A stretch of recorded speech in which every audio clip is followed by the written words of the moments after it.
Hello everyone, welcome back to my channel. दोस्तों, प्रस्तुत है आज की ब्रेकिंग न्यूज़। बीमा करवाने वालों के लिए योगी सरकार जल्द ला सकती है यह स्कीम। खंड शिक्षा अधिकारियों ने निरीक्षण में बरती शिथिलता, महानिदेशक के निर्देश का भी नहीं किया पालन, स्पष्टीकरण तलब। सचिव स्तर के 80 IAS चाहिए, हैं सिर्फ 50, क्या है वजह? स्कूल स्टाफ का शौचालय प्रयोग करने पर छात्रा को मिली कड़ी सजा, महिला शिक्षक ने बेरहमी से पीटा। दरका शिक्षक संघों का वर्चस्व, शिक्षक निर्वाचन क्षेत्रों में बड़ी राजनीतिक दलों की दखल। आइए देखते हैं दोस्तों खबरें विस्तार से। जी हाँ दोस्तों, आप देख पा रहे हैं खबरें विस्तार से किंग्समैन ई-हब यूट्यूब चैनल पर। बीमा करवाने वालों के लिए योगी सरकार जल्द ला सकती है यह स्कीम। यूपी में मुख्य दुर्घटना बीमा योजना जल्द शुरू करने की तैयारी है। यूपी सरकार इसे पहले ही हरी झंडी दे चुकी है, मगर पैसे के अभाव में इसे अभी तक आरंभ नहीं किया जा सका। दरअसल प्रदेश में 8.29 करोड़ कामगार ई श्रम पोर्टल पर पंजीकृत हैं। इन्हें इस योजना का लाभ देने के लिए 160 करोड़ रुपए से अधिक चाहिए, मगर श्रम विभाग के सामाजिक सुरक्षा बोर्ड के पास इसके लिए 12 करोड़ का ही बजट है। अब इसका कोई दूसरा रास्ता निकालने की पहल की जा रही है।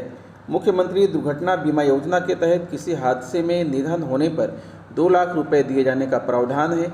इसका लाभ देने के लिए कामगारों का बीमा कराया जाना था। पहले इसका प्रीमियम 12 रुपये था, मगर बाद में यह बढ़कर 20 रुपये प्रति व्यक्ति हो गया। ऐसे में 8 करोड़ से ज़्यादा लोगों का दुर्घटना बीमा का कवर देने के लिए प्रीमियम अदा करने को 160 करोड़ रुपये से अधिक का बजट चाहिए। योजना के शुरू न होने से असंगठित क्षेत्र के करोड़ों कामगारों को इसका लाभ नहीं मिल पा रहा है।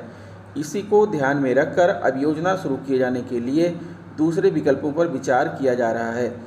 विभागीय सूत्रों की माने तो इसे लेकर जल्द मंत्री समूह की बैठक कराने की तैयारी हो रही है। इसी बैठक में योजना शुरू करने को कोई अन्य तरीका निकाला जाएगा। जानकारों का कहना है कि बीमा कंपनी की जगह यदि विभाग के स्तर से ही धनराशि दुर्घटना में मृत व्यक्ति के परिजनों को दी जाए तो कम बजट में भी काम चल सकता है। यूपी ने बनाया है पंजीकरण का रिकॉर्ड। केंद्र सरकार देश में पहली बार असंगठित क्षेत्र के करोड़ों कामगारों का डाटाबेस तैयार करा रही है। इसके लिए सभी को ई श्रम पोर्टल पर पंजीकृत कराया गया है। यूपी ने इस मामले में देश में रिकॉर्ड कायम किया है। यहां 8.29 करोड़ लोगों को ई श्रम पोर्टल पर पंजीकृत किया जा चुका है। खंड शिक्षा अधिकारी ने निरीक्षण में बरती शिथिलता, महानिदेशक के निर्देश का भी नहीं किया पालन, स्पष्टीकरण तलब। संत कबीरनगर बेसिक शिक्षा विभाग में तैनात खंड शिक्षा अधिकारियों को महानिदेशक स्कूल शिक्षा अभियान के निर्देश के बाद भी कोई मायने नहीं रखता है। 30 सितंबर को स्कूलों के निरीक्षण के लिए सूची दी गई। इसके बावजूद कई BEO ने निरीक्षण में शिथिलता बरती, वहीं कई तो निरीक्षण करने ही नहीं गए। इस मामले में महानिदेशक ने नाराजगी जताई है। अब BSA ने सभी खंड शिक्षा अधिकारियों से स्पष्टीकरण तलब किया है। संतोषजनक जवाब न मिलने पर विभागीय कार्रवाई की चेतावनी दी है। BSA अतुल कुमार तिवारी ने बताया कि महानिदेशक स्कूल शिक्षा श्री विजय किरण आनंद के निर्देशानुसार 30 सितंबर को सभी खंड शिक्षा अधिकारियों को विद्यालय का निरीक्षण करना था। इसके लिए उन्हें विद्यालयों की सूची भी दे दी गई थी। उसके बाद भी खंड शिक्षा अधिकारी बेलहर ज्ञानचंद मिश्र और खंड शिक्षा अधिकारी सिमरियावा आशीष सिंह ने लापरवाही बरती है। इन लोगों ने एक भी विद्यालय का निरीक्षण नहीं किया। इसके साथ ही खंड शिक्षा अधिकारी कैसर, खंड शिक्षा अधिकारी बघौली, खंड शिक्षा अधिकारी मेदावल, खंड शिक्षा अधिकारी साथा, खंड शिक्षा अधिकारी नगर और खंड शिक्षा अधिकारी खलीलाबाद ने भी निरीक्षण में शिथिलता बरती है। इन सभी खंड शिक्षा अधिकारियों से 2 दिन में स्पष्टीकरण तलब किया गया है। संतोषजनक जवाब न मिलने पर इन सब पर कार्रवाई के लिए महानिदेशक स्कूल शिक्षा को पत्र भेजा जाएगा। सचिव स्तर के 80 IAS चाहिए, हैं सिर्फ 50, क्या है वजह? लखनऊ देश के सबसे बड़े राज्य यूपी में IAS अफसरों की कमी होती जा रही है। सुपर टाइम स्केल यानी कि सचिव स्तर के 80 अफसरों की मौजूदा समय ज़रूरत है, लेकिन 50 से ही काम चलाया जा रहा है। यही हाल अपर मुख्य सचिव और प्रमुख सचिव स्तर के अफसरों का भी है। क्या है वजह?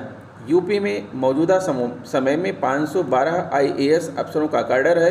वर्ष 2020 बैच के 16 IAS अफसर यूपी को जल्द मिलने वाले हैं। इसके बाद भी वरिष्ठ पदों के लिए अफसरों की कमी बनी रहेगी। इसकी खास वजह प्रतिनियुक्ति पर अफसरों का जाना बताया जा रहा है। वरिष्ठ और कनिष्ठ मिलाकर यूपी के मौजूदा समय 40 IAS अफसर केंद्रीय प्रतिनियुक्ति पर हैं। कुछ अफसरों ने प्रतिनियुक्ति पर जाने के लिए आवेदन कर रखा है। इसके चलते अपर मुख्य सचिव से लेकर सचिव स्तर के अफसरों को अतिरिक्त प्रभार देकर काम चलाया जा रहा है। वापस बुलाने पर मंथन। नियुक्ति एवं कार्मिक विभाग केंद्रीय प्रतिनियुक्ति पर गए कुछ वरिष्ठ IAS अफसरों को वापस बुलाने पर विचार कर रहा है।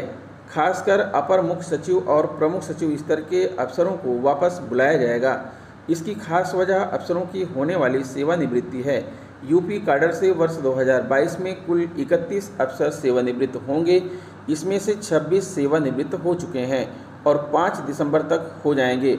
वर्ष 2023 में भी कई बड़े अफसर सेवानिवृत्त हो रहे हैं। ये होंगे इसी साल रिटायर राधेश्याम मिश्रा, दीपचंद, राजन शुक्ला व शालिनी प्रसाद 30 नवंबर, श्रीकांत मिश्रा 31 दिसंबर, 10 अगले साल रिटायर, राजेंद्र कुमार तिवारी, संजीव कुमार मित्तल, सुनील कुमार, आलोक कुमार प्रथम, नवनीत कुमार सहगल, अरविंद कुमार, आराधना शुक्ला, डॉक्टर प्रशांत त्रिवेदी, सुरेश चंद्रा और संजय R भूसरेड्डी सेवानिवृत्त होंगे। अपर मुख्य सचिव और प्रमुख सचिव की भी कमी, बड़ी संख्या में केंद्र में तैनात हैं यूपी के अफसर। यूपी में मौजूदा वक्त में 512 IAS अफसरों का कैडर। स्कूल स्टाफ का शौचालय प्रयोग करने पर छात्रा को मिली कड़ी सजा। महिला शिक्षक ने बेरहमी से पीटा। रामपुर में सरकारी स्कूल की महिला शिक्षक का अमानवीय चेहरा सामने आया है। उन्होंने एक 7 साल की छात्रा को बस इसलिए बेरहमी से पीट दिया क्योंकि उसने स्टाफ का टॉयलेट प्रयोग कर लिया था। शिकायत के बाद भी मामले को शिक्षा विभाग के अधिकारी गंभीरता से नहीं ले रहे हैं, जबकि पुलिस के अधिकारी मामले को आपसी विवाद बताकर हाथ पर हाथ धरे बैठे हैं। स्कूल में 7 साल की बच्ची को पीटने का यह मामला मुरादाबाद के भोट क्षेत्र के प्राथमिक स्कूल का है। स्कूल में छात्र छात्राओं के लिए अलग से शौचालय बना है। स्कूल स्टाफ का शौचालय अलग है। 27 सितंबर को बच्चों का शौचालय गंदा होने के कारण एक छात्रा स्टाफ के टॉयलेट में चली गई। छात्रा को स्टाफ के शौचालय में जाता देख महिला शिक्षक का पारा हाई हो गया। उन्होंने बेरहमी से छात्रा की पिटाई कर दी, साथ ही स्कूल के बीच में ही उसे घर भेज दिया। छात्रा के पिता ने महिला शिक्षक पर कार्रवाई के लिए पुलिस अधीक्षक को शिकायती पत्र दिया है। पीटने के बाद छात्रा को घर भेजा। भोट के पजावा गांव निवासी इंतजार मियां ने पुलिस अधीक्षक को भेजे पत्र में कहा है कि उनकी 7 वर्षीय बेटी गांव के ही प्राथमिक विद्यालय में पढ़ती है। 27 सितंबर को उसकी पुत्री छात्र छात्राओं के लिए बने शौचालय के गंदा होने के कारण शिक्षक के लिए बने शौचालय में चली गई। इस पर महिला शिक्षक ने उसकी बेरहमी से पिटाई कर दी। इसके साथ ही अन्य छात्राओं के साथ उसकी बेटी को घर भिजवा दिया। शिक्षक और प्रधान ने परिवार वालों से की अभद्रता। बेटी के लगातार रोने पर उसने देखा तो उसके कंधे व कमर पर चोट, नीले निशान थे। चोट के निशान देखकर उसने पत्नी के साथ स्कूल में जाकर मामले की जानकारी ली तो स्कूल में मौजूद महिला शिक्षक के साथ ही एक अन्य शिक्षक और ग्राम प्रधान के भाई ने उनके साथ अभद्रता की, साथ ही स्कूल से भगा दिया। छात्रा के पिता ने पुलिस अधीक्षक को शिकायती पत्र देकर कार्रवाई की मांग की है। दरगाह शिक्षक संघों का वर्चस्व, शिक्षक निर्वाचन क्षेत्रों में बढ़ी राजनीतिक दलों की दखल। 2020 के चुनाव में भाजपा ने विधान परिषद में शिक्षक निर्वाचन की 4 सीटों पर पहली बार ठोकी थी ताल। 4 में से 3 पर भाजपा ने लहराया था परचम। वाराणसी में सपा से खाई थी मात। विधान परिषद के 8 शिक्षक निर्वाचन क्षेत्रों पर शिक्षक संघों के वर्चस्व का मामला बीते दिनों की बात होकर रह गई है। अब इस क्षेत्र में भी राजनीतिक दल कूद पड़े हैं। सत्ता दल भाजपा ने पिछली बार 4 विधान परिषद क्षेत्रों में अपना भाग्य आजमाया था और 3 पर पताका फहराने में सफल भी हुई है। इस बार भाजपा दूनी ताकत से सभी 8 विधान परिषद क्षेत्रों में उतर पड़ी है। उसकी सीधी टक्कर सपा से होनी है। वहीं शिक्षक संघ भी राजनीतिक दलों को सबक सिखाने वाले तेवर में दिखाई पड़ रहे हैं। प्रदेश में विधान परिषद के सभी 8 शिक्षक निर्वाचन क्षेत्रों में शिक्षक संघों के दबदबे की स्वर्णिम विरासत की चमक आने वाले समय में क्या धूमिल पड़ जाएगी। तमाम राजनीतिक विश्लेषकों ने मान लिया है कि राजनीतिक दलों के इस क्षेत्र में दखल देने से बाजी पलट चुकी है। ऐसे में उत्तर प्रदेश माध्यमिक शिक्षक संघ शर्मा गुट का वह इतिहास याद आता है जब वर्षों तक विधान परिषद के 8 निर्वाचन क्षेत्र में उसका परचम लहराया करता था। इस तरह से राजनीतिक दलों के बढ़ते दखल से शिक्षक नेताओं की भुजाएं फड़क उठी हैं। फिलहाल चुनाव फरवरी 2023 में होना है, उसके नतीजे शिक्षक संगठनों एवं राजनीतिक दलों का भविष्य तय करेंगे। एक बार वर्ष 2020 के चुनावी नतीजों पर गौर करें तो भाजपा ने पहली बार 4 सीटों पर उम्मीदवार उतारे थे, 3 पर जीत दर्ज की थी।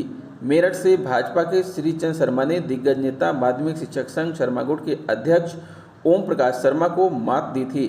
भाजपा के ही उमेश द्विवेदी ने लखनऊ और मुरादाबाद बरेली सीट पर हरीश सिंह ढिल्लों ने जीत दर्ज की थी। वहीं वाराणसी में भाजपा हार गई थी, यहां से सपा के लाल बिहारी यादव जीते थे।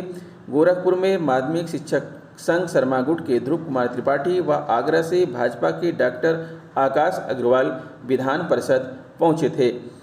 इलाहाबाद झांसी शिक्षक निर्वाचन क्षेत्र में 2017 से शर्मा गुट के सुरेश कुमार त्रिपाठी लगातार 3 बार जीत दर्ज करा चुके हैं। कानपुर माध्यमिक शिक्षक संघ चंदेल गुट के राज बहादुर सिंह चंदेल विधान परिषद पहुंचे थे।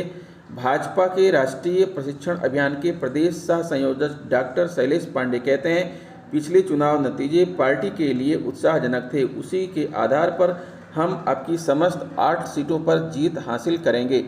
राजनीतिक दलों के उतरने से शिक्षक हितों को लगा झटका। उत्तर प्रदेश माध्यमिक शिक्षक संघ शर्मा गुट के अध्यक्ष सुरेश त्रिपाठी कहते हैं कि राजनीतिक दलों के प्रत्याशी उतारने से शिक्षक हितों को झटका लगा है। इससे शिक्षक हित के बजाय जातीय व पार्टी के एजेंडे हावी हो रहे हैं। शिक्षक समझ रहे हैं कि उनकी आवाज़ उनके बीच के लोग ही उठा सकते हैं, इससे नतीजे भी अप्रत्याशित होंगे। उत्तर प्रदेश माध्यमिक शिक्षक संघ ठकुराई गुट के प्रदेश महामंत्री लालमणि द्विवेदी कहते हैं कि शिक्षक निर्वाचन क्षेत्रों में दलगत राजनीति को बढ़ावा देना संविधान की मूल भावना के खिलाफ है। शिक्षक भी सड़क पर उतरा करेंगे, क्योंकि उनकी बात सदन में मजबूती से उठाने वाला कोई नहीं होगा। तो दोस्तों, ये रहा आज का ब्रेकिंग न्यूज़। आशा करता हूँ वीडियो आपको अच्छी लगी होगी। अगर वीडियो अच्छी लगी है तो प्लीज़ हमारे चैनल को सब्सक्राइब करके बेल आइकन को प्रेस कर दीजिए। मिलेंगे आपसे नेक्स्ट वीडियो में कुछ नई जानकारी लेकर, तब तक के लिए नमस्कार।